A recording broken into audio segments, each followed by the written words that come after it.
অবশ্যই দেখতে ভালো লাগবে।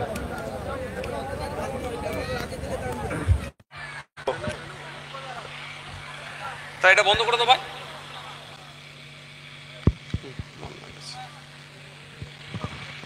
কলাঘাট ইমাম মুয়াজ্জিন অ্যাসোসিয়েশন। ঠিক আছে, ধন্যবাদ জানাই কলাঘাট ব্লক ইমাম মুয়াজ্জিন অ্যাসোসিয়েশনের কর্মকর্তাদের, অর্থাৎ এই ব্লকের ইমাম ও মুয়াজ্জিন সাহেবদেরকে, যাদের উদ্যোগে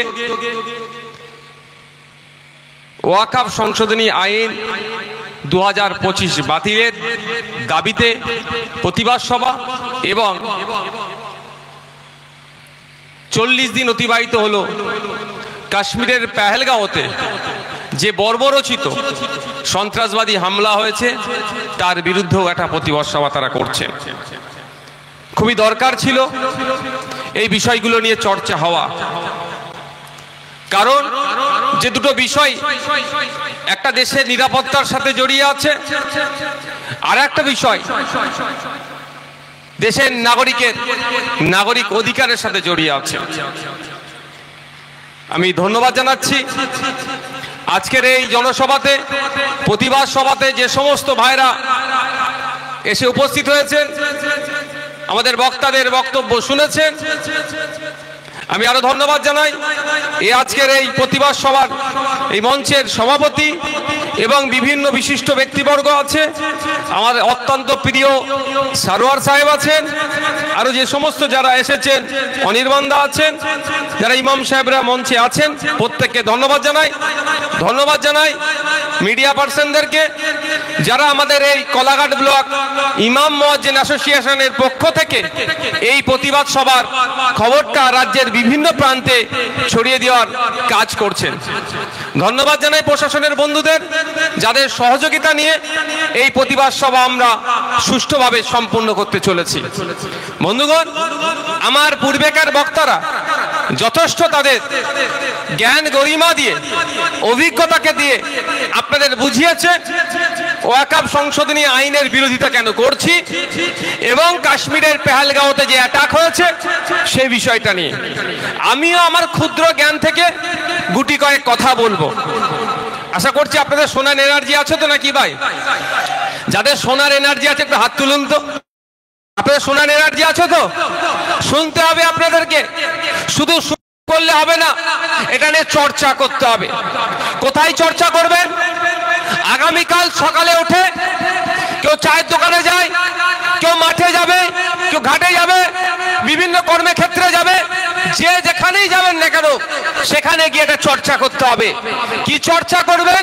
যে 40 দিন পার হয়ে গেল, এখনো মোদিজিরা জবাব দিচ্ছে না কেন যে কাশ্মীরে প্রতি 5 মিটার 10 মিটার ছাড়া সেন্ট্রাল ফোর্স থাকে, সেই কাশ্মীরের মতো জায়গাতে কিভাবে ধর্ম দেখে দেখে জঙ্গিরা, মানবতা বিরোধীরা আমার দেশের নাগরিককে খুন করলো? এই সাহস কোথা থেকে পেল? অত সময় কোথা থেকে পেল? এর জবাবটা শুভেন্দু অধিকারী নেতাকে দিতে হবে, অমিত শাহকে দিতে হবে, প্রধানমন্ত্রীকে দিতে হবে, বিজেপিকে দিতে হবে। এটা জিজ্ঞাসা করবেন না যে কাশ্মীরের মতো জায়গাতে বাচ্চা ছেলেদের যে খেলনার বন্দুক হয় না, সেই বন্দুক আপনি নিয়ে যেতে পারবেন না। যে কাশ্মীরের মতো জায়গাতে আপনাকে গেলে আপনাকে একাধিকবার চেক করবে, সেই কাশ্মীরের মতো জায়গাতে তাকে জিজ্ঞাসা করলো তুই কোন ধর্মের মানুষ, তারপরে গুলি করে মারলো। এত সময় পেল কি করে? এটা ভাববেন না? কি রহস্য আছে? কারা গাদ্দারি করেছে?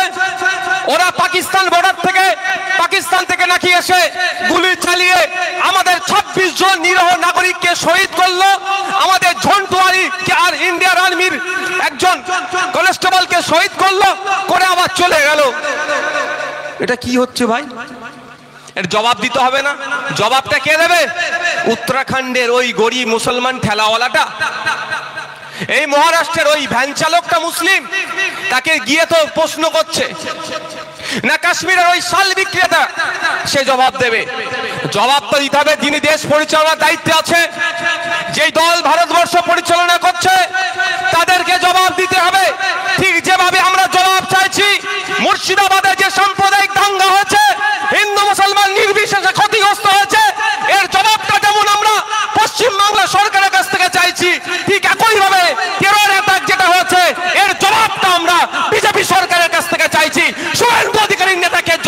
হবে, কিন্তু এটা আমরা ভুলে যাচ্ছি। প্রশ্ন করতে হবে, গুটি কয়েক প্রশ্ন আছে, সেটা করতে হবে এই টেরর অ্যাটাকটা নিয়ে। প্রথম প্রশ্ন হচ্ছে, যে 4-5 জন এসেছিল তারা কোথায়? তারা কোথায়? এই প্রশ্নটা করতে হবে। যদি পাকিস্তানে পালায়, সিজফায়ার যুদ্ধ থামানোর আগে কেন পাকিস্তান সরকারকে বলল না আমি 2 সপ্তাহের জন্য যুদ্ধ থামাচ্ছি, ওই 4-5 জন কুলাঙ্গারকে ফেরত দিতে হবে, যদি না ওই কুলাঙ্গার গুলোকে তোমরা ফেরত দাও আবার অ্যাটাক চালু করব। এটা বলেছে। 56 ইঞ্চি না 16 ইঞ্চি বোঝা মুশকিল ভাই, খেতে নিয়ে মাপতে হবে অ্যাকচুয়াল ইঞ্চি কত তার। কই তার দাদু না কে বলে দিল যুদ্ধ বন্ধ করতে হবে, ভয়ে যুদ্ধ বন্ধ করে দিল।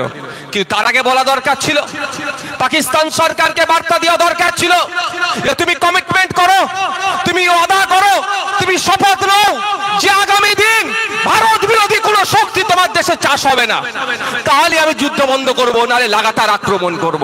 এটা করেছে কি? তাহলে আজকের পর থেকে চায়ের দোকান, মাচাতে, ব্যবসার জায়গায়, কাজের জায়গায় যেখানেই যাবেন এই কথাটা বারবার বলবেন যে ওই 4-5 জন যারা এসে আমার 26টা নাগরিককে শহীদ করে চলে গেল, আমার ঝন্টু আলীকে খুন করে চলে গেল, সেই মালগুলো কোথায়? কেন খুঁজে বার করতে পারছে না?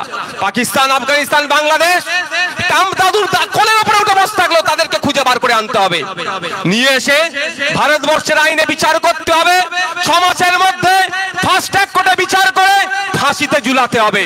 ওই যাব্যজীবন টাব্যজীবন চলবে না। ও আমার দেশের আবার ডাল ভাত খাবে, আমাদের ট্যাক্সের টাকা আবার ও ধ্বংস করবে। আওয়াজটা তুলতে হবে তো ভাই, না তুললে ওই হিন্দু মুসলমান খেলা খেলবে। শুভেন্দু বাবু দেখবেন এখন হিন্দু মুসলমান বলা ছেড়ে দিয়েছে। প্রথমে খুব পাবলিক গরম করছিল যে হিন্দুকে এসে ধর্ম দেখে মেরেছে। আমিও বলছি যেটা সত্যি কথা, একদম বাস্তব কথা, হিন্দু হওয়ার জন্য মেরেছে। আমি নওশাদ সিদ্দিকী আমি বলছি, কারণ পশ্চিম বাংলায় 3 জন মারা গিয়েছে, 3টে ভাইকে শহীদ করেছে। 2 জন হচ্ছে কলকাতার, 1 জন পুরুলিয়ার। কলকাতার আমি একজনের বাড়ি গিয়েছিলাম, সমীর গুহ, তার ফ্যামিলির সাথে কথা বলেছি, তার স্ত্রী, তার মেয়ে, তার পরিবার পরিজনের সাথে কথা বলেছি, তার স্ত্রী তার সাথে ছিল। তিনি আমাকে অনেক কথা বলেছেন, তার মধ্যে কথাও বলেছেন ধর্ম দেখে গুলি করা হয়েছে। তাহলে প্রশ্ন আমার এখানেই, যে বিজেপি বলে যে আমাকে ভোট দাও আমি হিন্দুদের রক্ষা করব, ভারতবর্ষের ইতিহাসে এই ধরনের টেরর অ্যাটাক হয়নি। যেই টেরর অ্যাটাকে যে হিন্দুদের ধর্ম দেখে দেখে মেরেছে, এই প্রথম এক ধরনের টেরর অ্যাটাক হয়েছে যেখানে হিন্দু বাঁচানোর জন্য যে ক্ষমতায় এসেছে তারই বলে হিন্দুরা ক্ষতিগ্রস্ত হচ্ছে, তাই না ভাই? এর আগে তো অনেক সরকার ছিল, অনেক প্রধানমন্ত্রী ছিল, তারা একবারের জন্য বলেনি যে হিন্দু খাতরে মেহে আমাকে ভোট দাও আমি হিন্দুকে খাতরা থেকে মুক্তি করব। ইনি বলেছিলেন না, এই দল বলেছিল না হিন্দু বিপদে আছে ভোট দাও, হিন্দুদের আমি বিপদ মুক্ত করব। বিপদ মুক্ত হলো না, বিপদে পড়লো। এর বলেন বিপদে পড়লো না। ইতিপূর্বে এই ধরনের ঘটনা ঘটেনি, নাই। দলিত হওয়ার জন্য পিটিয়ে মেরেছে। কদিন আগেই উত্তরপ্রদেশে বলছে তেরা এতনা হিম্মত হ্যায়, তোর এতটাই সাহস হয়ে গেছে তুই দলিত আবার বিয়ে বাড়ি মানে লজ ভাড়া করে তোর মেয়ের বিয়ে দিবি। পিটিয়েছে দলিত হওয়ার জন্য, আদিবাসী হওয়ার জন্য পিটিয়ে মেরেছে, মুসলমান হওয়ার জন্য পিটিয়ে মেরেছে। এই ধরনের রেকর্ড ভারতবর্ষে আছে। কিন্তু জঙ্গিরা এসে হিন্দু হওয়ার জন্য গুলি করে মেরেছে, এটাই প্রথম। আবার কারা বলে যে হিন্দুকে বাঁচাতে এসেছে। তাহলে অপদার্থ, ব্যর্থ, অপারক, তাই না? তাহলে একে তো পদত্যাগ করা দরকার। এই যখন প্রশ্নটা আমরা ঘুরিয়ে শুভেন্দু বাবুদের করছি, শুভেন্দু বাবু আর হিন্দুকে মেরেছে বলছে না, আর বলা দেখে যে বন্ধ করে দিয়েছে। কারণ ওকেই তো উত্তর দিতে হবে। তোমাদের সরকার, এখন তুমি বর্তমানে যে দলে আছো, আমি বর্তমান কেন বলছি বুঝতে পারছেন? কখন আবার দিদির সাথে না দাদার সাথে হাত মিলিয়ে নেবে, কার সাথে হাত মিলাবে বোঝা মুশকিল। আর আপনাদেরকে ফুল বানাচ্ছে, বুঝতে পারছেন তো? বর্তমান তিনি যেই দলে আছেন সেই দলের নেতারা বলেছিল হিন্দুকে আমরা রক্ষা করব, আমাকে ভোট দাও। ঠিক যেভাবে 2011 সালের আগে আমাদেরকে বলা ছিল মুসলমানকে রক্ষা করব, মুসলমান তুমি ভোট দাও। আর ভোট দিয়ে বিগত দিনে অনেক ঘটনা ঘটে গিয়েছে।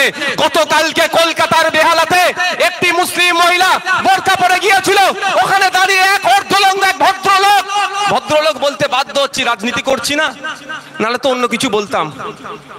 সে অর্ধলঙ্গ, সে বলছে এটা হিন্দুস্তান, এখানে বোরখা পরা যাবে না, এখানে তুমি বোরখা খুলে আসো। যে বলেছিল মুসলমানদের বাঁচাবো, তারই আমলে মুসলমান মহিলা বোরখা পরে গেলে বলছে বোরখা খুলে আসো।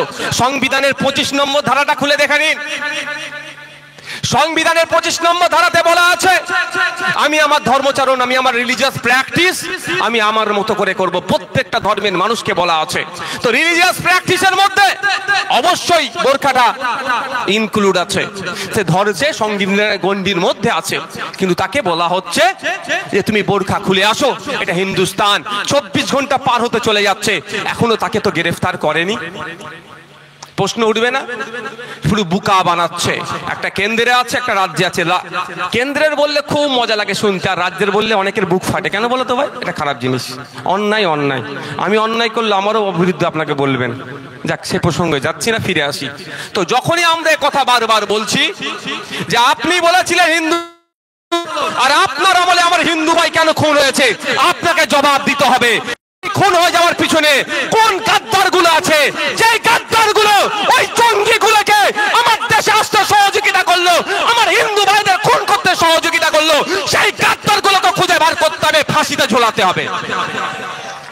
আজকে আমাদের এই মঞ্চ, ইমাম মুয়াজ্জিনদের মঞ্চ থেকে আওয়াজ উঠছে তো নাকি ভাই? আমার যে হিন্দু ভাইদেরকে যে গাদ্দারদের দ্বারাই খুন হতে হলো, এবং যারা খুন করলো তাদেরকে খুঁজে বার করে তাদেরকে ফাঁসিতে চড়ানো হোক, তাই তো নাকি ভাই? সহমত তো নাকি ইমাম সাহেবেরা? এটা হচ্ছে হিউম্যানিটি, এটা হচ্ছে আমাদের ঐক্য, এটা হচ্ছে আমাদের সৌহার্দ্যের পরিবেশ, এটা হচ্ছে আমাদের ভালোবাসা। আর রাজনৈতিক কারবারিরা এটাকে ধ্বংস করতে চাইছে তাদের রাজনৈতিক ফায়দা নেওয়ার জন্য। আমি আপনাদের অনুরোধ করব, এদের চক্করে পা দেবেন না। যারা খুন হয়েছে আমার তারা ভাই, আর যারা খুন করেছে তারা মানবতা বিরোধী। কাশ্মীরের মানুষের বিরুদ্ধে শুধু নয়, দেশের মানুষের বিরুদ্ধে তারা মানবতার শত্রু। সেই মানবতার শত্রু পৃথিবীতে বেঁচে থাকার তাদের কোনো অধিকার নাই। তাদেরকে আইনের মাধ্যমে ফাঁসিতে ঝুলাতে হবে। কেন? প্রশ্ন হচ্ছে কবে ঝুলাবে আর কে ঝুলাবে? 2019 সালে পুলওয়ামাতে অ্যাটাক হয়েছিল, আমাদের সেনারা শহীদ হয়েছিল, 40 জন সেনা শহীদ হয়েছিল, ওয়েস্ট বেঙ্গলের 2-3 জন সেনা শহীদ হয়েছিল।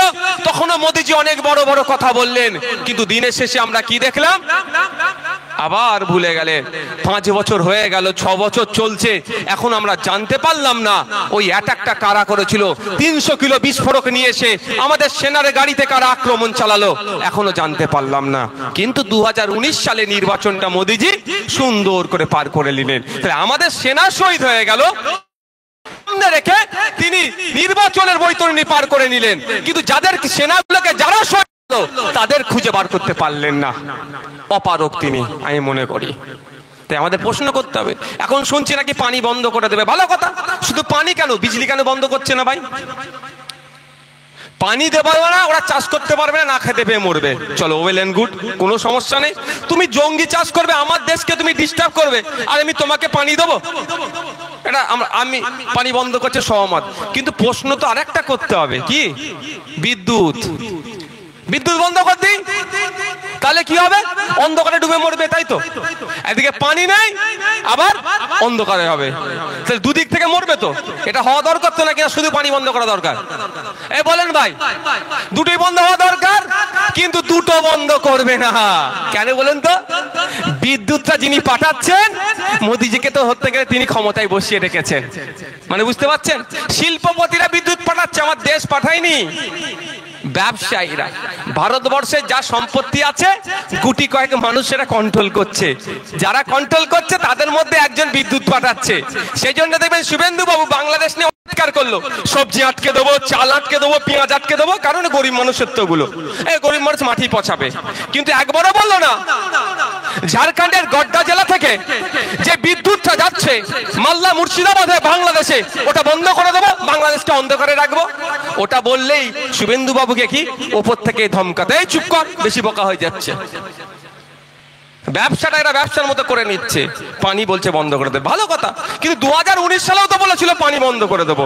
হঠাৎ কোন কে পানিটা চালিয়ে দিল আবার ভাই? জানতে ইচ্ছে করবে না? জানতে ইচ্ছা করবে না? ওই জানছি বলি তুমি দেশদ্রোহী, জানছি বলি তুমি ভারত বিরোধী, তোর রাখ সার্টিফিকেট। বাবা সাহেব আম্বেদকর তার টিমকে নিয়ে 2 বছর 11 মাস 18 দিন অক্লান্ত পরিশ্রম করে যে সংবিধান আমাদের উপহার দিয়ে গেছে, সেই সংবিধানে আমার বলার স্বাধীনতা আছে, এবং অবশ্যই সেই স্বাধীনতার মধ্যে যেন সীমাবদ্ধ থাকে। কেউ সমালোচনার ঊর্ধ্বে নয়। দেশের রাষ্ট্রপতিরও কিন্তু সমালোচনা করতে পারবেন, আলোচনা করতে পারবেন, দেশের প্রধানমন্ত্রী সমালোচনা করতে পারবেন, তবে অনুরোধ একটাই, ভাষার শালীনতা রাখবেন। দুর্ভাগ্য আমাদের সমালোচনা করতে। গতকালকে একটা দেখছিলাম, ডিবেট দেখছিলাম, বিজেপির এক নেতা, হিন্দি ন্যাশনাল লেভেলের একটা ডিবেট দেখছিলাম, বিজেপির এক নেতা উত্তর দিতে পারছে না, যে বেটা প্রশ্ন করছে তার মাকে খারাপ ভাষায় গালি দিতে শুরু করে দিয়েছে। এটা কি শালীনতা হলো? যুক্তি তর্কে পাচ্ছেন, এবার গালি দিচ্ছে।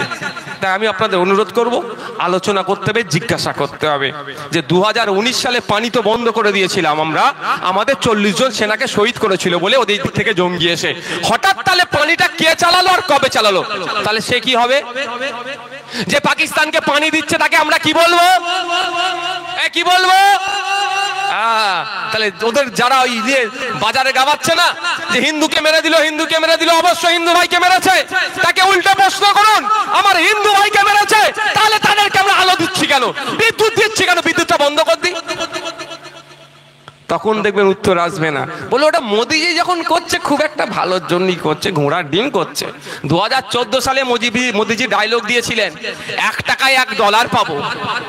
তখন 54 টাকা দিলে $1 পেতাম, আজকের দিনে 85 টাকা দিলে $1 পাচ্ছি। আমাদের টাকার মান বাড়লো না কমলো? গল্প শুনিয়েছিল 1 টাকা যখন দেবো $1। আমি ভেবেছিলাম, বিশ্বাস করুন, মনে মনে আমার খুশি হচ্ছিল, বেশ কিছু আমি ডলার কিনে রেখে দেবো। বুঝতে পারছেন না? বৈধ পন্থাতে ডলার কিনে, 1 টাকায় $1 মানে বিশাল ব্যাপার তো, কিছু ডলার কিনে রেখে দেবো। এখন 85 টাকা দিলে $1 পাচ্ছি, সম্পূর্ণরূপে ব্যর্থ হয়েছে। আর ব্যর্থতা ঢাকার জন্য হিন্দু মুসলমান লড়াই লাখো, জাত ধর্ম বর্ণ নিয়ে লড়াই লাগিয়ে দেওয়ার চেষ্টা করছে। বন্ধুগণ, কটা বাজে? একটা ঘড়ি দাও তো, একটা ফোনটা দাও। বন্ধুগণ, দ্বিতীয় যে আলোচনার বিষয়বস্তু, যে ওয়াকফ সংশোধনী আইন 2025-এর প্রতিবাদে আমি আপনাদেরকে গুটি কয়েক কথা বলবো। এই বিষয়ে শোনার মানসিকতা নিশ্চিতভাবে রাখবেন। যদি মানসিকতা হারিয়ে যায় বলবেন, বক্তব্য আমি শেষ করে দেবো, চিন্তা নেই, ঠিক আছে? আমি যত কম বলতে পারবো তত আমার লাভ। কেন বলুন তো? প্রত্যেক দিন তো কম বেশি বকে যাচ্ছে, একটু রেস্ট পাবো। আচ্ছা, আমরা কেন এই আইনের বিরোধিতা করছি? এই আইনের বিরোধিতার আগে আমি 2-3টে ভুল ধারণা আমাদের সমাজের মধ্যে ছড়িয়ে দেওয়ার চেষ্টা হচ্ছে, সেটাকে আমি আগে ক্লিয়ার করি।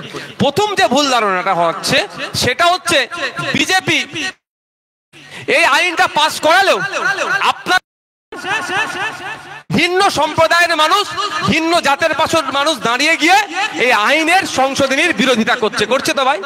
কিন্তু তারা না করে, এই সংখ্যা যাতে কমে যায়, একটা মিথ্যাচার করা হচ্ছে। কেমন মিথ্যাচার?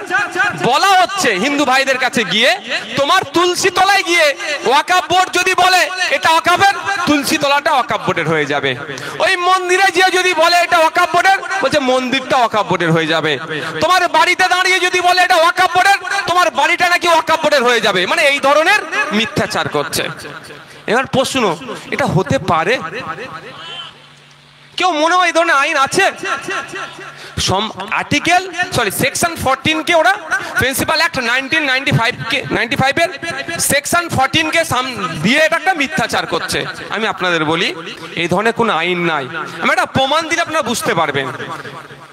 ইতিমধ্যেই 2022 সালের RTI একটা আমাদের ডেটা আছে আমাদের কাছে, যে ডেটা অনুযায়ী এই পশ্চিম বাংলায় ৭৬,০০০ বিঘা ওয়াকফ প্রপার্টি বিহাত হয়ে আছে। কত বিঘা ভাই? ৭৬,০০০ বিঘা ওয়াকফ প্রপার্টি এখনো উদ্ধার করতে পারেনি। কিন্তু বিজেপি বলছে ওয়াকফ বোর্ডের এত ক্ষমতা, যেখানে দাঁড়াবে সেটাই ওয়াকফের হয়ে যাবে। ওই যে ব্রিজটা পার করে এলাম, নাম কি গো? কলাঘাট ব্রিজের উপরে যদি দাঁড়িয়ে বলে এটা ওয়াকফের, তো কলাঘাট ব্রিজ ওয়াকফের হয়ে যাবে। এত পাওয়ার, এত পাওয়ার, মানে বুঝতে পারছেন? কিন্তু এত যদি সত্যিকারের পাওয়ার হয়, নিজের অলরেডি ৭৬,০০০ বিঘা সম্পত্তি আছে, সেটা উদ্ধার করতে পারছি নি, ওই পাওয়ার রেখে লাভ কি ভাই? বলছে নওশাদ সিদ্দিকী বিশাল পাওয়ারফুল, কাউকে ছেড়ে কথা বলতে পারেনি, কাউকে ছাড়েনি, কিন্তু নওশাদ সিদ্দিকী ৭৬,০০০ বিঘা সম্পত্তি উদ্ধার করতে পারছিনি। ওই পাওয়ারফুল থেকে কিছু লাভ হবে? এটা সম্পূর্ণ মিথ্যাচার করা হচ্ছে, হিন্দু মুসলমানের মধ্যে অবিশ্বাসের বাতাবরণ তৈরি করা হচ্ছে। আচ্ছা, গতকাল নয়, গত দুদিন আগে আমি কলকাতায় একটা কনভেনশন ছিল, ওই হিন্দু মুসলমানের মধ্যে অবিশ্বাসের বাতাবরণ, এই হিন্দু শব্দটা বলার পর সময় একজন আমাকে বলে উঠলো হিন্দু মানে কি। এবার রানিং বক্তব্য চলছিল, আমি বললাম দেখুন আপনার যদি প্রশ্ন থাকে আপনি আমাকে বলবেন, আমি পরে উত্তর দেবো। পরে আমি বাইরে অনেকক্ষণ ছিলাম, মিডিয়া কোশ্চেন করেছিল, উত্তর তিনি নিতে আসেননি। আমি মিডিয়ার মাধ্যমে বলে দিই, আমি বলতে চাই কোন হিন্দুর কোন শব্দগত মানে নিতে চাইছেন। ভৌগোলিক অবস্থানগত হিন্দুর মানে কি বলতে হবে, না ধর্মীয় ভাবে হিন্দুর মানে কি বলতে হবে, না সংস্কৃতিগত ভাবে হিন্দুর মানে কি, কোন দিক থেকে হিন্দুর মানে বলতে হবে বলুন, আমি সেটা বলে দেবো তাকে। আমি এতটুকুই শুধু বলে ছেড়ে দিলাম। কাল ওই দিনকে আমি তাকে পাইনি, আমি আবার ফিরে আসি। হিন্দু মুসলমানের মধ্যে অবিশ্বাসের বাতাবরণ তৈরি করার জন্য এই ধরনের মিথ্যাচার করছে। ওয়াকফ বোর্ডের নিজস্ব ক্ষমতা নাই, নিজের জমিটাকে উদ্ধার করাতে পারছে না, সে নাকি অন্যের জমিতে দাঁড়ালে সেটা ওয়াকফের হয়ে যাবে। নিজস্ব ক্ষমতা নাই বলে ওয়াকফ বোর্ড যাচ্ছে কোথায়, প্রথম ওয়াকফ ট্রাইব্যুনালে, সেখানে গিয়ে বলছে মাই লর্ড আমি আমার জায়গা উদ্ধার করতে পারছি না, তুমি একটু অর্ডার করে দাও। সেখানে না হলে কলকাতা হাইকোর্টে যাচ্ছে, হাইকোর্টে না হলে সুপ্রিম কোর্টে গিয়ে আইনের দ্বারস্থ হচ্ছে যে আমার সম্পত্তি আমাকে দাও, দখল করা আছে, বেদখল হয়ে যাচ্ছে, আমি যেন দখল করতে পারি নিজের পক্ষে, আইনের দ্বারস্থ হচ্ছে, সে নাকি অন্যের জায়গা দখল করে নেবে। সম্পূর্ণ মিথ্যাচার। আর একটা মিথ্যাচার কি হচ্ছে, বলা হচ্ছে ওয়াকফ ট্রাইব্যুনাল একবার যে অর্ডার দিয়ে দেবে, হাইকোর্টে গেলেও কিচ্ছু হবে না, সুপ্রিম কোর্টে গেলেও কিচ্ছু হবে না, প্রধানমন্ত্রীও কিছু করতে পারবে না, রাষ্ট্রপতিও নাকি কিছু করতে পারবে না, সুতরাং ওয়াকফ ট্রাইব্যুনালটাকে উড়িয়ে দাও, এই বলে আবার হিন্দু মুসলমানের মধ্যে বিরোধ লাগানোর চেষ্টা করছে। আমি আপনাদের বলি, ও বেটারা মিথ্যাচার করছে। সংবিধানের 226 নম্বর অনুচ্ছেদে বলা আছে, যদি ট্রাইব্যুনাল দ্বারা কেউ মনে করছে এই অর্ডারটা আমার পছন্দ হচ্ছে না, হতে পারে, তাহলে শুধু ওয়াকফ ট্রাইব্যুনাল নয়, 12-13 রকম ট্রাইব্যুনাল আছে, সে কি করবে, হাইকোর্ট যেতে পারে, হাইকোর্ট না হলে সুপ্রিম কোর্ট যেতে পারবে, যেটা আর্টিকেল 226-এ বলা আছে। কিন্তু বিজেপি সেটাকে মিথ্যাচার করছে। 3 নম্বর ভুল ধারণা যেটা আছে, বোঝানো হচ্ছে যে মুসলমানদের জন্য ওয়াকফ আইন আছে, হিন্দুদের জন্য ওয়াকফ আইন, হিন্দুদের জন্য ধর্মীয় আইন নাই, সুতরাং আমরা হিন্দু, আমাদের জন্য আইন নাই, মুসলমানদের জন্য আছে, তাহলে ওয়াকফ আইন তুলে দেওয়া হোক। এই বলে পাড়াতে আমার আপনার মধ্যে যারা কাকা জ্যাঠার সম্পর্ক ছিল সেই সম্পর্কটাও নষ্ট করার চেষ্টা করছে। কিন্তু ভারতবর্ষের প্রত্যেকটা জাতি, প্রত্যেকটা ধর্ম, প্রত্যেকটা বর্ণের, প্রত্যেকটা সমাজের মানুষের জন্য আইন আছে, এটা মাথায় রাখবেন। কেউ আইনের বাইরে নয়, সবাইকে সংবিধান, বাবা সাহেব আম্বেদকর যে সংবিধান আমাদেরকে উপহার দিয়েছে সেই সংবিধান অনুযায়ী প্রত্যেককে প্রোটেক্ট করেছে। এবার আসে যাক, একটু এখানে ভেঙে দিলেই বোঝা যাবে কেমন ভাঙতে হবে। সারা ভারতবর্ষে যত মুসলিম সম্প্রদায়ের ধর্মীয় সম্পত্তি আছে সেটাকে মেনটেন, যেটা পরিচালনা হয় ওয়াকফ আইনের মাধ্যমে। আর সারা ভারতবর্ষের হিন্দু ভাইদের যত দেবত্ব সম্পত্তি আছে সেটাকে কিভাবে মেনটেন হয়, কোন রাজ্যে হিন্দু ভাইদের ধর্মীয় সম্পত্তি একটা আইন আছে, আবার কোন রাজ্যে মন্দিরের সম্পত্তির আইন আলাদা আলাদা আছে। তাহলে ভারতবর্ষে মুসলমানদের জন্য একটা আইন সারা ভারতবর্ষের জন্য, আমার হিন্দু ভাইদের জন্য তাদের রিলিজিয়াস এন্ডোমেন্ট যেগুলো আছে সেগুলো রক্ষণাবেক্ষণের জন্য আলাদা আলাদা স্টেটের জন্য আলাদা আলাদা আইন আছে, আবার আলাদা আলাদা মন্দিরের জন্য আলাদা আলাদা আইন আছে। প্রমাণ দিলে আপনাদের বুঝতে পারবেন, সুবিধা হবে। যেমন আপনাকে বলি, দা উত্তরপ্রদেশ শ্রী কাশী বৈশ্বনাথ টেম্পল অ্যাক্ট, উত্তরপ্রদেশের কাশী বৈশ্বনাথ মন্দির আছে জানেন তো, তার জন্য আলাদা আইন আছে উত্তরপ্রদেশ সরকারের। একটু আগে চলে আসি তামিলনাড়ুতে, তামিলনাড়ু রাজ্যের জন্য যা Tamil Nadu Hindu religious and charitable endowments act 1959 সালে তৈরি হয়েছে। টোটাল তামিলনাড়ুতে হিন্দু ধর্মের ধর্মীয় সম্পত্তি যত আছে আর চ্যারিটেবল এন্ডোমেন্টস হিন্দু ভাইদের যত আছে সেটা রক্ষণাবেক্ষণের জন্য একটা আইন আছে। একটু এগিয়ে গেলে তো দীঘা নাকি, আর দীঘাটা পার করলে কি পড়ছে? উড়িষ্যা। উড়িষ্যার বিখ্যাত মন্দির কি? জগন্নাথ মন্দির। ওই মন্দির কিভাবে পরিচালনা হবে সেটাও সরকারি আইন আছে। শুধু তাই নয়, আমরা যদি আরেকটু দেখি, এগিয়ে যাই দেখি, তাহলে দেখতে পাওয়া যাবে শিখ ভাইদের ধর্মীয় সম্পত্তি রক্ষণাবেক্ষণ পরিচালনার জন্য আলাদা আইন আছে। The Sikh gurdwara and religious endowment act 1973। আরেকটু যদি এগিয়ে যাই তাহলে দেখতে পাবো পার্সি ভাইদের ধর্মীয় সম্পত্তি রক্ষণাবেক্ষণের জন্য আলাদা আইন আছে। The Parsi public trust registration act 1936, 1936 সালে আইনটা তৈরি হয়েছে। এভাবে খ্রিস্টান ভাইদের গির্জার সম্পত্তি কিভাবে রক্ষণাবেক্ষণ হবে তার জন্য আলাদা আইন আছে। বৌদ্ধ ভাইদের বৌদ্ধ ধর্মের ধর্মীয় সম্পত্তি কিভাবে রক্ষণাবেক্ষণ হবে তার জন্য আলাদা আইন আছে। এক কথায় যত ধর্ম আছে সেই ধর্মের ধর্মীয় সম্পত্তি কিভাবে রক্ষণাবেক্ষণ হবে সব আলাদা আলাদা আইন আছে। কারো নাম টেম্পল অ্যাক্ট, তো কারো নাম ওয়াকাফ অ্যাক্ট, শুধু নামটা আলাদা। এই নামটা আলাদাটাকে বিজেপি বা তার যারা যোগ্য উত্তরসূরি আছে তারা ওইটাকে কাজে লাগিয়ে হিন্দু মুসলমানের মধ্যে বিভেদ তৈরি করার চেষ্টা করছে। একটা জিনিস তাহলে ক্লিয়ার হলো যে মুসলমানদের মসজিদ মাদ্রাসার যেমন আইন আছে, আমার হিন্দু ভাইদের মন্দিরেরও আইন আছে। এবং জোর গলায় বলবেন, কেউ যদি প্রমাণ চাই আমি আছি তার জন্য, নিশ্চিন্তে বলবেন। এবার আসা যাক, মোদিজি মুসলমানদের ভালো চাইছে, বিশাল ব্যাপার। আরে মনে হয় মোদিজি মুসলমানদের ভালো করবে? কার কার মনে হয় মোদিজি মুসলমানদের ভালো তুলবে না? আমি আপনাকে বলি, সাথে একটু যুক্ত করি, মোদিজি গরিব হিন্দুদেরও ভালো করবে না। কি বললাম? মোদিজি গরিব হিন্দুদেরও ভালো করবে না। মুসলমান তো দূরের কথা, আমি চ্যালেঞ্জ করে বলছি, 2014 সালে ক্ষমতা এসেছে, পশ্চিমবাংলার গরিব হিন্দুদের কথা যদি মোদিজি ভাবতো, পশ্চিমবাংলার গরিব হিন্দুদের শিক্ষা স্বাস্থ্যের কথা যদি মোদিজি ভাবতো, তাহলে সেন্ট্রাল ইউনিভার্সিটি এই মেদিনীপুরে শুভেন্দু বাবু একটা নিয়ে এসে করে দিতে পারতেন। যদি গরিব হিন্দুদের কথা ভাবতো অন্তত একটা এমসি নিয়ে আসতে পারতেন। না এমস নিয়ে এসেছেন, না সেন্ট্রাল ইউনিভার্সিটি এনেছে, না সেন্ট্রালের প্রজেক্ট রাজ্যে নিয়ে এসে গরিব অন্তত হিন্দু ভাইদের উপকার করেছেন। ওগুলো বাদ দিন। 100 দিনের কাজের দুর্নীতি হয়েছে, অস্বীকার করার কোনো জায়গা নয়, কিন্তু 100 দিনের কাজে যারা কাজ করতেন তার 70% কিন্তু গরিব হিন্দু। কতদিন বন্ধ হয়ে আছে? 100 দিনের কাজে যারা দুর্নীতি করেছে ঘাড় ধরে তাদেরকে তিহার জেলে নিয়ে যাওয়া দরকার ছিল, তিহার জেলের ভাত খাওয়ানো দরকার ছিল। আর এই পশ্চিম বাংলার অন্তত 70% গরিব হিন্দু ভাইয়ের জন্য কাজটা পুনরায় চালু করতে বাধ্য করেছে ওরা। এরা গরিব হিন্দুদের কথাও ভাবে না, মুসলমানের কথাও ভাবে না। কিন্তু কয়েকটা আমি আপনাদের প্রমাণ তো আপনাদেরকে দিতে হবে যে কেমন হিন্দুদের কথা ভাবে। এই মুসলমানদের কথা ভাবছে, মোদিজি মুসলমানদের কথা ভাবছে, একটু ভাব, সত্যি একদম আকাশ থেকে পড়ার মতো ব্যাপার। সংবিধানের মুসলমানদের কথা ভাবতে গিয়ে সংবিধানের 14 নম্বর আর্টিকেল, 15 নম্বর আর্টিকেল, 25 নম্বর আর্টিকেল, 26 নম্বর আর্টিকেল, 300 ক, এই ধরনের এত আর্টিকেলকে ভায়োলেট করেছে।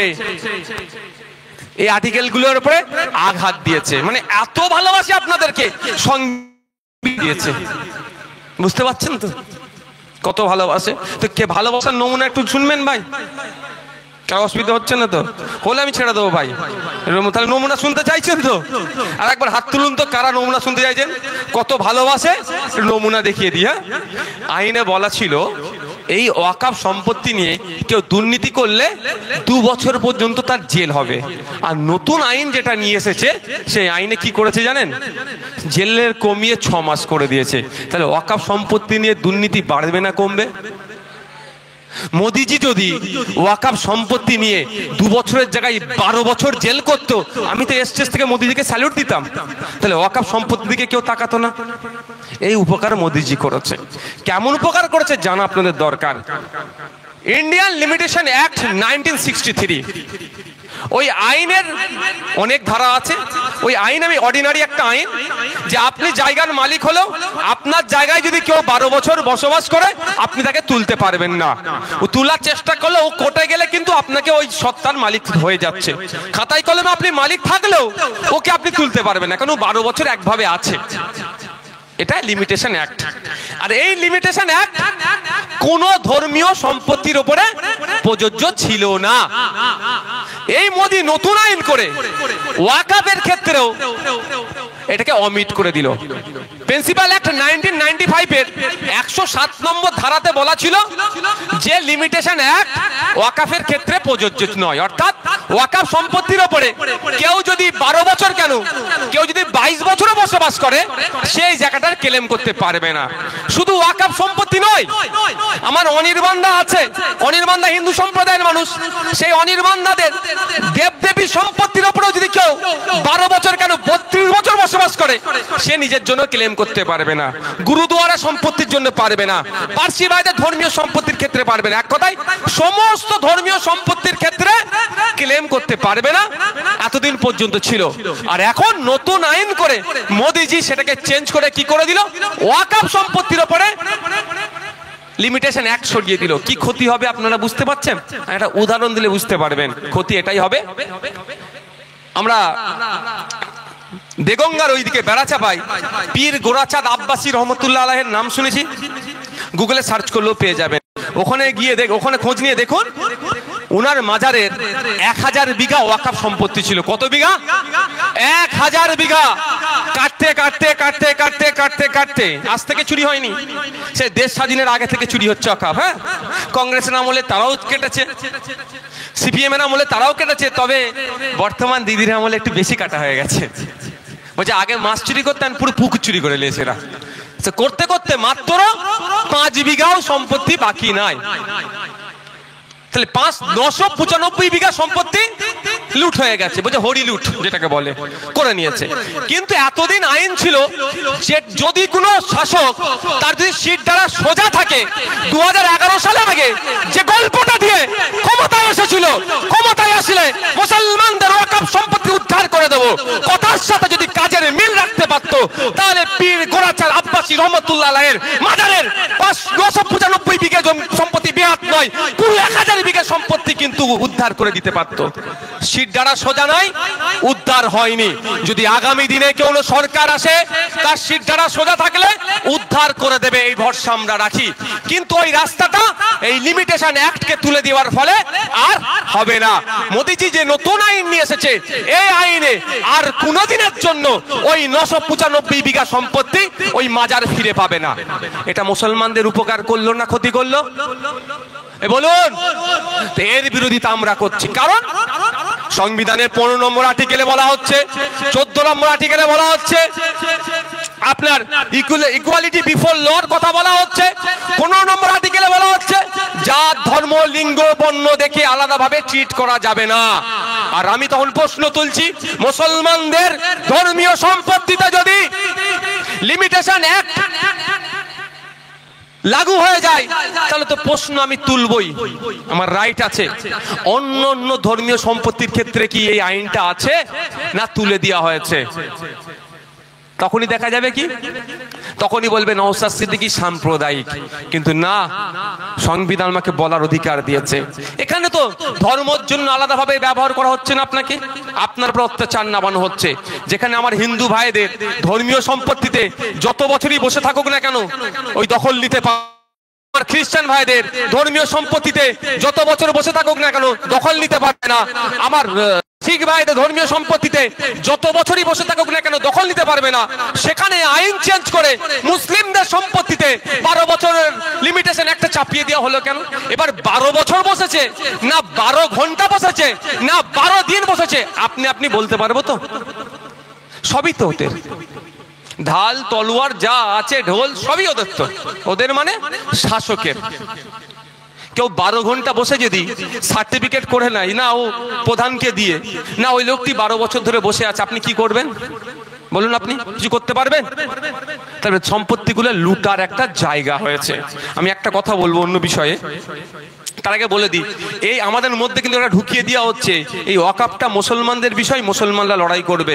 এটা একদম মাথায় রাখবেন না ভাই, এটা শুধু মুসলমানদের বিষয় নয়, এটা কাদের বিষয়? সংবিধান বাঁচানোর বিষয়।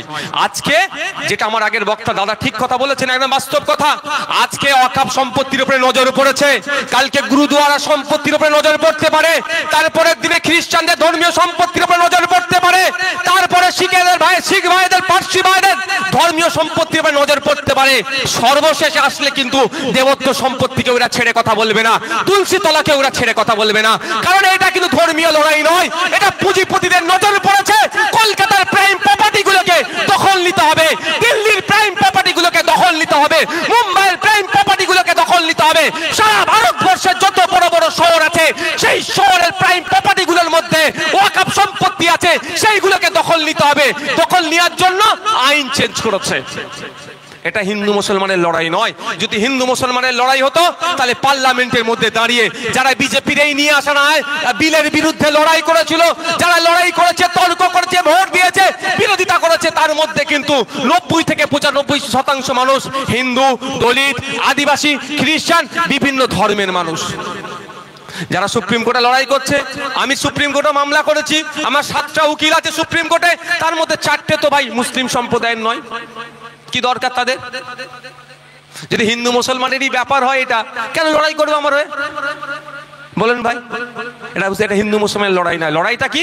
পুঁজিপতিদের বিরুদ্ধে লড়াই, সংবিধানকে যারা আঘাত দিচ্ছে তাদের বিরুদ্ধে সংবিধান প্রেমীদের লড়াই। এই লড়াই শুধু মুসলমান লড়বে না, এই লড়াই শুধু হিন্দু লড়বে না, এই লড়াই নাগরিক লড়বে এই আইনকে প্রত্যাহারের জন্য। অতদিন পর্যন্ত আমাদেরকে লড়ে যেতে হবে যতদিন না পর্যন্ত এই আইনকে প্রত্যাহার করছে কেন্দ্র সরকার।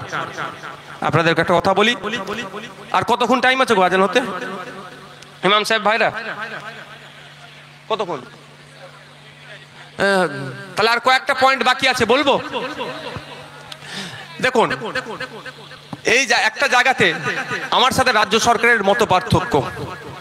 আমি রাজ্য সরকারকে বলেছিলাম, আমাদের পশ্চিমবাংলা সরকারকে, যে আপনি ইমিডিয়েট বিধানসভা থেকে একটা রেজুলেশন পাস করুন যে এই অসাংবিধানিক, অগণতান্ত্রিক সংবিধানের এতগুলো আর্টিকেলে আঘাত দিচ্ছে, এই বিলকে, এই আইনকে প্রত্যাহার করছি, আমরা এখানে এটাকে গ্রহণ করব না, এই মর্মে একটা রেজুলেশন পাস করানো হোক। আর রাজ্যের পক্ষ থেকে সুপ্রিম কোর্টে মামলা হোক, আর বিধানসভার এই রেজুলেশনের কপিটা ওই মামলাতে অ্যাটাচ করে দেন, তাহলে খেল জমে যাবে। কিন্তু দুর্ভাগ্য, আমার রাজ্যের অভিভাবিকা, রাজ্যের মুখ্যমন্ত্রী চিৎকার করছেন, চেঁচামেচি করছেন, ওয়াকফ লাগু, আইন লাগু হতে দেব না, কিন্তু শুধু মুখেই তিনি বলছেন। দেখুন ব্যাপারটা সম্মানীয়, তিনি রাজ্যের মুখ্যমন্ত্রী, কি অবশ্যই তাকে সম্মান দিতে হবে, সমালোচনা করার যেমন অধিকার আছে তেমন আপনার কর্তব্য হচ্ছে তার চেয়ারকে সম্মান দেওয়া। কিন্তু একজনের মুখের কথায় তো কিছু হয় না। কি করতে হবে তার জন্য? একবার কি কোনো নোটিফিকেশন জারি করেছে রাজ্য সরকারের পক্ষ থেকে যে আমাদের রাজ্যে ওয়াকফের আইন আমি হতে দেব না, এই জন্য নোটিফিকেশন করে দিলাম? গভর্নমেন্ট কোনো অর্ডার পাস করিয়েছে যাকে জিও ছটে পাস করায়নি, কিন্তু গল্প দিচ্ছে আপনাকে আমাকে, কি এটা গল্প দেওয়া হচ্ছে, কি এই রাজ্যে লাগু হতে দেব না। ওই গল্পতে কাজ হবে না, এটা নানি দাদির গল্পের জায়গা নয়, এটা আইন আদালতের জায়গা। তা আমি অনুরোধ করবো আজকে এই জায়গা থেকেও দাঁড়িয়ে এখানে আইবিডিআইবির মাধ্যমে বলবো, 9 তারিখ থেকে বিধানসভা শুরু হচ্ছে, 9 তারিখ থেকে বিধানসভা শুরু হচ্ছে। এই বিধানসভা অধিবেশনে এই কালা কানুন ওয়াকফ সংশোধনী আইনের বিরুদ্ধে আশা করবো মমতা ব্যানার্জির সরকার, অর্থাৎ রাজ্য সরকার আমাদের রেজুলেশন নেবে, এই আশাটা আমরা করবো তো ভাই, নাকি আমাদের রাজ্যের অভিভাবকের কাছে করতে পারি না আমরা? এখন দেখার বিষয় কি হবে। আসা যাক, এই আইনে বলা আছে 5 বছর আপনাকে প্র্যাকটিসিং ইসলাম মুসলিম হতে হবে, প্র্যাকটিসিং ইসলাম।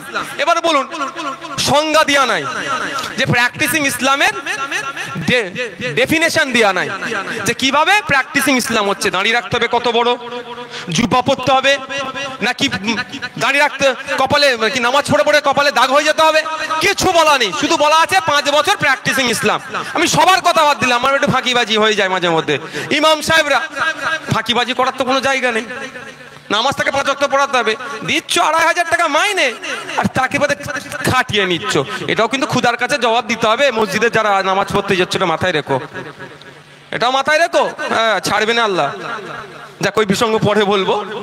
তো ইমাম সাহেবরা 5 ওয়াক্ত নামাজ পড়ায়, 5 বছর ধরে একটা ইমাম 5 ওয়াক্ত নামাজ পড়িয়ে অফিসারকে গিয়ে বললো, স্যার আমি একটু ওয়াকফ করতে চাই, ওয়াকফে আওলাদ ওয়াকফে লিল্লাহ দু রকম আছে, তো করতে চাই। তো অফিসার মুখের দিকে তাকিয়ে যদি বলে, ইমাম সাহেব তুমি 5 বছর নামাজ পড়েছো, তোমার কপালে দাগ নাই কেন? তুই ফাঁকিবাজি করেছো, তুমি চলে যাও। কি করবেন? কিন্তু ওখানে ডেফিনেশন দেয়া নাই যে প্র্যাকটিসিং ইসলাম এইগুলো থাকলে সে প্র্যাকটিসিং ইসলাম। আপনাকে ইন ফিউচারে আপনি যাতে না অফ করতে পারেন সম্পত্তি, তার রাস্তা বন্ধ করে দিচ্ছে এই মোদী সরকার। আবার বলছে মুসলমানদের ভালো করছে।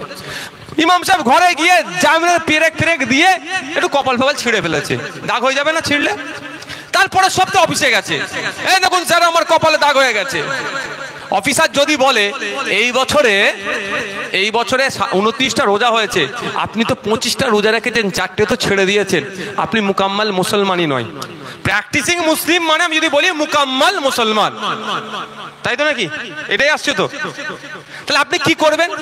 আমি এই 29টা রোজার মধ্যে কটা রেখেছি আর কটা ছেড়েছি কোন মেশিন আমাকে চেক করে বলতে পারবে আজকে? আমার এরকম পৃথিবীতে কোনো মেশিন এসেছে? তাহলে একটা করে অফিসার আমার সাথে দিতে হবে। পশ্চিমবাংলায় 3 কোটি কম বেশি সংখ্যালঘু সম্প্রদায়ের মানুষ আছেন, তাহলে 3 কোটি মানুষের সাথে 3 কোটি অফিসার দিতে হবে। ফজরের সময় নওশাদ সিদ্দিকী ঘুমোচ্ছে না, ঠান্ডাকালে নামাজ পড়ছে, তাহলে দেখতে হবে। ইমাম সাহেব আমাদের নামাজ পড়ায়, আমরা ইমামের পেছনে একতারা করি ইমামে, তার সাথেও একটা অফিসার দিয়ে রাখতে হবে। ইমাম সাহেব নামাজ পড়ছে কি পড়েনি, তাই তো নাকি? মানে এগুলো হচ্ছে বিভ্রান্তকর আইন নিয়ে এসেছে।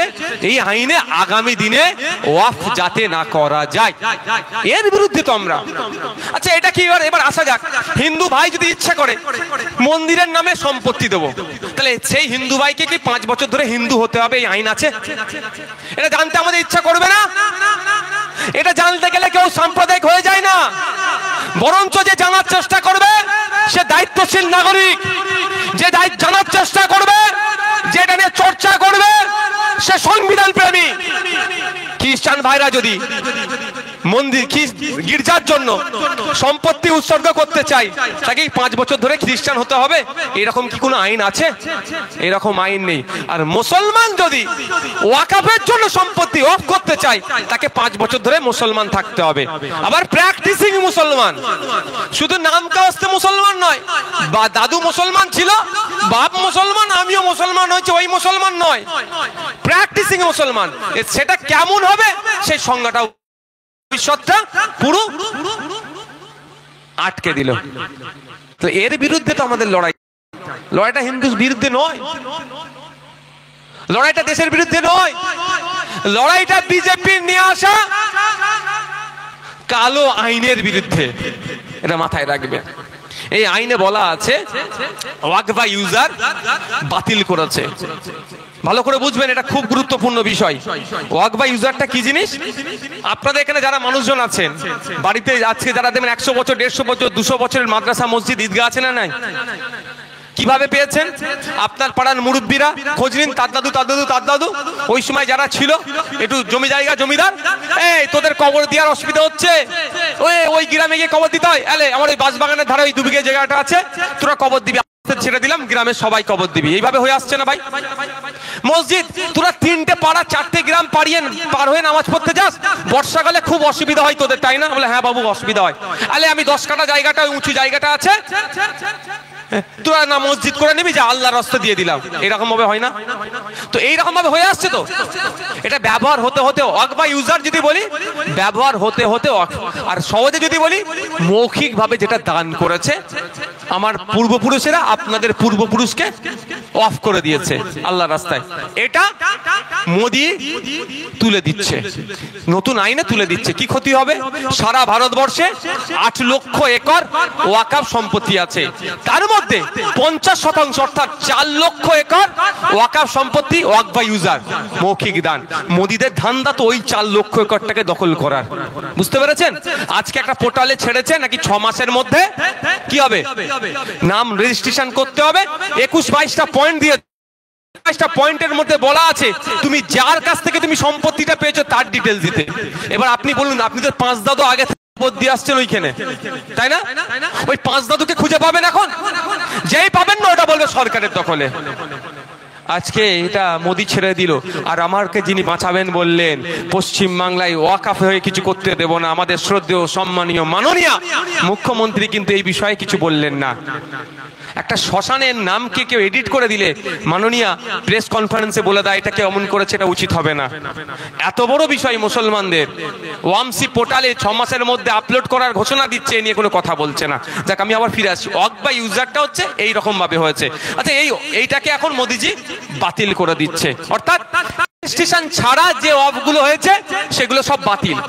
মোদিজি যদি নতুন আইনে বলতো এটা 2025 সালে আইন হয়েছে, এই 2025 সালের পর থেকে যদি কেউ অফ করতে চাও, মৌখিক অফ করলে কিন্তু সেটা আর গ্রাহ্য হবে না, সেটা আমি কি বাতিল করে দেবো, তাহলেও মানা যেত। যারা 400 বছর আগে অফ করে গিয়েছে সেটাকেও নাকি বলছে বাতিল করবে। কারণটা কি? মোদির বন্ধুর নজর পড়েছে তো কলকাতার নামি দামি জায়গাটার উপরে। মোদির বন্ধু দিল বোম্বাইয়ে ওয়াকফের একটা অনাথ আশ্রমের জায়গাকে দখল করে প্রাসাদ সম বাড়ি বানিয়েছে। সুপ্রিম কোর্ট মামলা চলছে, কিছুদিনের মধ্যে মামলাতে হেরে যাবে। তড়িঘড়ি ওই জন্য আইনটা চেঞ্জ করে বন্ধুর জন্য সহযোগিতা করে দিচ্ছে। এই ওয়াকফ ইউজার আপনার আমার পূর্বপুরুষ মৌখিক যে দানটা করে গিয়েছে, আইনের মধ্যে না আইনের বাইরে আগে জেনে নিতে হবে? বলতে পারে তো আইনের মধ্যে। আমি ছেড়ে দিলাম মুসলিম পার্সোনাল ল। মুসলিম পার্সোনাল ল যেমন আছে, হিন্দু ভাইদেরও পার্সোনাল ল, বিভিন্ন ধর্মের মানুষের পার্সোনাল ল আছে, হিন্দু কোড আছে, ঠিক একই ভাবে সেই আইনে এটা বৈধ। আমি ওটাও ছেড়ে দিলাম।